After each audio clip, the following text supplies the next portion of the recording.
এই জাহিলি সমাজে একটি মতবাদ ছিল, একজন ধর্মগুরু ঘোষণা দিছিল তখনকার সময়ে নবীজির আগমনের পূর্বে, তিন জিনিসে কারো কোনো একক মালিকানা নাই, সবার সমান মালিকানা।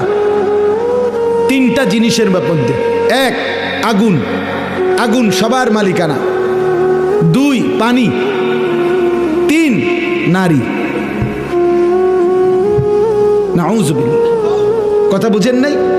আগুন, পানি, নারী, কারো একক অধিকার নাই।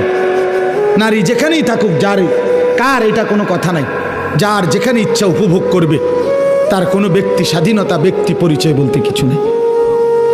এত জঘন্য ছিল সমাজ, এত নিকৃষ্ট ছিল সমাজ। সেই সমাজটাকে পরিবর্তন করার জন্য আল্লাহ তাআলা নবী সাল্লাল্লাহু আলাইহি সাল্লামকে বলছেন। আপনি চিন্তা করে দেখেন কত বড় ভারী দায়িত্ব। আমার যদি বলে যে এই বাংলাদেশের অথবা আমার ইউনিয়নের সবডি মদখোর, ফুট্টাখোর, বাবাখোর, ডাইলখোর, ইয়াবাখোর, এগুলারে ঠিক করা, তো আমার জান শেষ। এরপরে তো সুদখোর, ঘুষখোর রয়েছে আলাদাই, বাকি সিটার বাটফার তো আলাদাই আছে।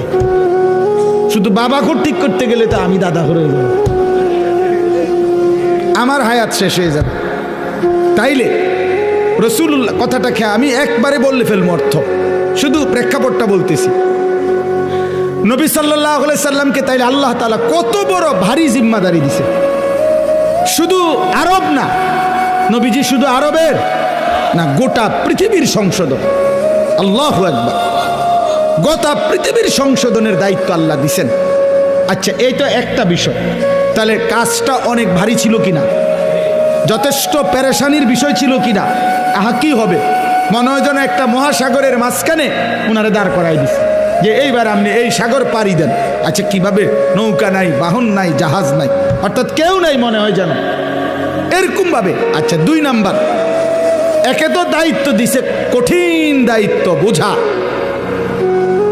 এবার আল্লাহ তাআলা বলছেন আরেকটা কথা, ফাস্তাকিম কামা উমিরতা। বন্ধু সাবধান, আপনাকে যেই আদেশ করা হয়েছে, যেই দায়িত্ব মানুষের সংশোধন, আমার বান্দাদের পরিবর্তন, এটার থেকে এক সুতা, এক চুল আপনি কিন্তু নড়বেন না।